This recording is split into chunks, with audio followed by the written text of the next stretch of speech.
Hey, halo Sobat PTK, selamat datang kembali di podcast PTK 2020 Persembahan Komnas Batik, Kaus Mahasiswa Kedinasan Urban Batik, Pekalongan, Batang. Jadi Sobat PTK, episode kali ini akan dibawakan sama aku yaitu Fatur Rohman, mahasiswa D4 Komputasi Statistik di Politeknik Statistika STIS. Kali ini kita akan membahas tentang Poltekpel. Silakan untuk narasumber memperkenalkan diri terlebih dahulu. Mohon izin memperkenalkan diri. Nama Taruna Remaja Muhammad Hafal Haq, ke jurusan D4 TRKK atau Teknologi Rekayasa Kelistrikan, angkatan 2019, asal Batalan, Jawa Tengah. Oke, Dava. Ini kesibukannya lagi ngapain aja nih, Dav? Kesibukan untuk kali ini, jadi saya tuh udah mulai masuk kampus dari tanggal 7 Agustus. Kalau jadwal saya itu tanggal 7 Agustus kemarin sudah masuk kampus gitu Kak. Jadi ya keseharian seperti biasa, tetapi di sini menggunakan konsep new normal lah. Jadi tetap menggunakan masker, terus kemana-mana harus selalu cuci tangan, juga saat pembelajaran pun memakai face shield gitu Kak. Oh, berarti udah di kuliah di Poltekpelnya ya, Dav? Ya sudah Kak, jadi ya udah mulai, kalau saya itu kan semester 3 kan terhitungnya. Nah di saya itu udah mulai pelajarannya atau makulnya itu udah menjurus banget ke jurusan saya, yaitu kelistrikan kapal atau elektro gitu Kak. Kita langsung ke pertanyaan pertama aja ya, Dav. Oke Kak, lanjut. Informasi umum apa aja sih tentang Poltekpel ini? Nah, jadi Politeknik Pelayaran Surabaya ini adalah suatu atau sebuah sekolah kedinasan di bawah Kementerian Perhubungan, terutama Perhubungan Laut, yang terletak di Surabaya, Jawa Timur. Nah, sekolah ini itu ada 7 jurusan di sekolah saya. Yang pertama ada Teknologi Rekayasa Kelistrikan Kapal, yaitu jurusan saya sendiri, yaitu tentang kelistrikan kapal. Lalu ada Teknologi Rekayasa Operasi Kapal atau populernya itu nautik. Tapi kalau TROK ini itu D4-nya. Lalu ada yang ketiga yaitu TRPK atau Teknologi Rekayasa Permesinan Kapal atau Teknika kalau di sekolah-sekolah lain, tetapi ini D4-nya. Lalu ada jurusan yang keempat yaitu jurusan Transportasi Laut. Yang kelima ada D3 Nautika. Lalu yang keenam ada D3 Teknika.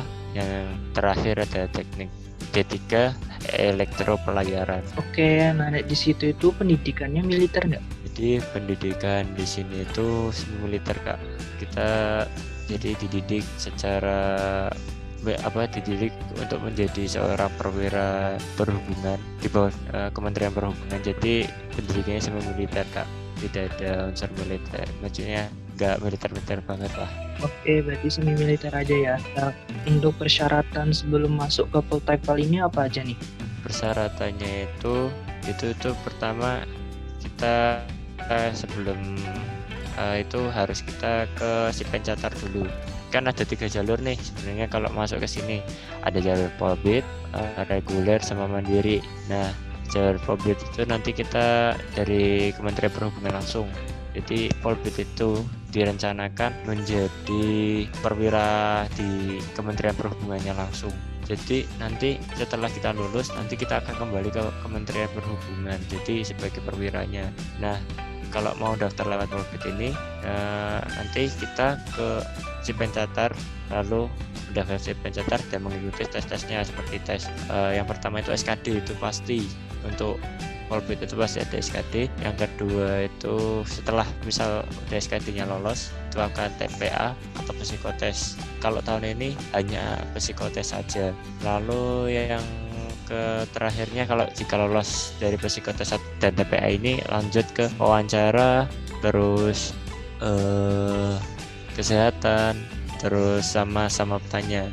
Nah, selanjutnya jalur kedua yaitu reguler ini itu tidak ada tes SKD-nya, jadi langsung ke psikotes dan TPA, lalu langsung ke samapta, lalu kesehatan dan wawancara. Nah, jalur mandiri itu kalau di Poltekpel sendiri itu kalau tahun ini itu udah ditutup Kak. Jadi kemarin tuh udah seleksi jalur mandiri terlebih dahulu, tapi tidak menutup kemungkinan untuk selanjutnya nanti setelah jalur reguler ini ditutup, kita juga akan membuka jalur mandiri, tapi itu akan menunggu info lebih lanjut gitu Kak. Lalu untuk syarat-syaratnya tersendiri itu udah ada di web si pencatar, itu sangat banyak, seperti tingginya harus untuk yang perempuan itu 160, terus ada kalau yang laki-laki itu 165 kalau nggak salah, itu udah semua ada, terus berkeluarga negara Indonesia dan lain-lain lah gitu Kak. Nah, kalau menurut saya sendiri ini tahapan yang paling menggugurkan peserta itu di tahap mana nih? Itu sebenarnya kalau tahap yang paling menggugurkan itu pertama SKD Kak. Jadi kalau dulu di tahun saya sendiri ya, saya itu dulu jujur gugur di SKD-nya dulu. Tapi kenapa saya tidak gugur? Jadi kalau di Kementerian Perhubungan itu dulu itu kan awalnya ada sistem lulus murni sama lulus cadangan. Nah itu kalau lulus murni itu memenuhi 3 syaratnya kayak TWK, TIU, sama TKP-nya itu di atas ambang batas. Nah saya itu dulu kurangnya di TKP, jadi saya gagal tuh. Jadi tapi setelah menunggu beberapa waktu ada pengumuman lagi dari Kementerian Perhubungan, ternyata ada bukan jalur sih, lebih tepatnya lulus cadangan. Nah itu saya masuk ke dalam itu banyak yang menggugurkan. Ya yang kedua yang paling menggugurkan itu menurut saya itu kalau saya itu TPA sama psikotes. Kenapa? Dia psikotes itu ya tahu sendirilah, itu kan kepribadian kita masing-masing. Jadi para panelis atau yang menilai atau dari Kementerian Perhubungan itu tahulah kita itu cocok gimana. Seperti itu Pak. Oke, nah kalau biaya per semester di Polteknik ini gimana ya? Untuk biaya per semesternya itu di kami itu hampir rata-rata sama sih Kak untuk sekolah perhubungan. Jadi yang pertama kalau awal masuk jalur Polbit itu hampir 23 juta. Terus untuk jalur reguler itu 30 juta kalau nggak salah. Itu sekitar segitulah 30 jutaan. Lalu untuk jalur mandiri itu sekitar 40 juta. Nah itu biaya awalnya aja, maksudnya ketika awal masuk itu biayanya segitu. Itu rata-rata sekolah perhubungan yang laut ya biaya rada mahal sih memang. Tapi ya nanti tahu fasilitasnya itu apa aja itu akan tahu sendiri. Lalu untuk biaya permakanan dan laundry itu sekitar kalau saya sendiri itu 4 juta. Itu udah setengah tahun atau 1 semester gitu Kak. Oh berarti biaya per semesternya itu 4 juta ya tadi? Ya Kak, kalau jurusan kalau Polbit itu sekitar 4 jutaan. Tapi untuk reguler sama mandiri itu rada tinggi lah. Kalau reguler itu 6 jutaan, kalau yang mandiri itu 9 juta, hampir 10 juta. Berarti tergantung jalur dia lewat jalur mana ya.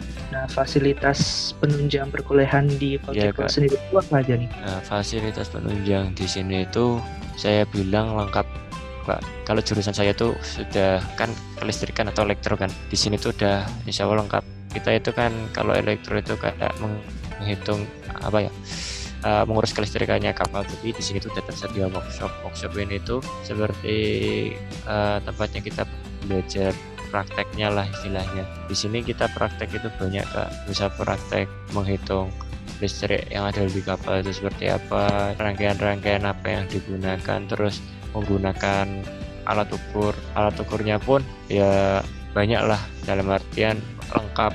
Terus selanjutnya untuk jurusan lain itu lab simulator itu sudah memenuhi seperti lab atau lab jangka peta, terus ada apa lagi ya, banyak lah di sana. Saya juga kurang tahu sih, saking banyaknya saya lupa itu Kak, soalnya ada radar, ada ini banyak, jadi saya juga kalau jurusan lain itu kurang begitu memahaminya gitu. Nah nanti kalau udah lulus dari Polteknik ini prospek kerjanya itu bagaimana ya?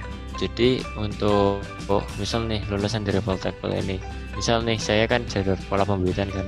Kalau pola pembibitan tersendiri itu kan kalau di saya itu masih pola pembibitan pusat. Jadi saya akan kembali ke Kementerian Pusat, itu saya penempatan di mana terserah dari Kementerian Perhubungannya pusat. Misal saya ditempatkan di daerah A, saya harus ngikut kayak jadi PNS-nya perhubungan. Tuh, kalau jalur reguler dan mandiri itu terserah mereka. Jadi kan Misal nih kan kita sebelum wisuda atau keluar dari sekolah ini kan ada praktek laut kan. Nah, praktek laut ini juga sebagai jembatan kita untuk mendapatkan pekerjaan. Semisal nih kita bekerja di perusahaan A atau praktek di perusahaan A. Semisal kita dalam track recordnya bagus di situ, perusahaan A itu akan merekrut kita sebagai seorang officer atau perwira di kapal tersebut. Itu Kak. Jadi cukup menjanjikan juga ya prospek kerjanya. Nah, kalau benefit yang didapat setelah masuk ke Poltekpol ini apa aja? Ya, untuk saya sendiri itu banyak Kak. Jadi jujur saya itu dulu ya kurang disiplin dalam bertindak lah, terus kurang rapi, terus banyaklah kekurangan saya. Nah, di Poltekpol ini saya banyak belajar bagaimana sih menjadi seorang taruna jauh dari keluarga itu rasanya seperti apa, terus berpakaian rapi itu seperti apa, terus disiplin dalam membuat barisan itu seperti apa, terus tepat waktu lah. Banyak lah Kak, kalau keuntungan jadi taruna nanti akan dirasakan sendiri oleh orang-orang yang ingin ya tahu sendiri nanti gimana rasanya menjadi seorang taruna. Ada kebanggaan tersendiri gitu. Oke, jadi itu yang akan menutup podcast ini. Nah, ini Kak Dava, apakah ada pesan buat para pendengar? Pesan saya gini, kalian yang sedang berjuang semangat dan jangan pernah menyerah. Usaha tidak akan mengkhianati prosesnya. Itu sekian Kak dari saya. Itu aja Kak.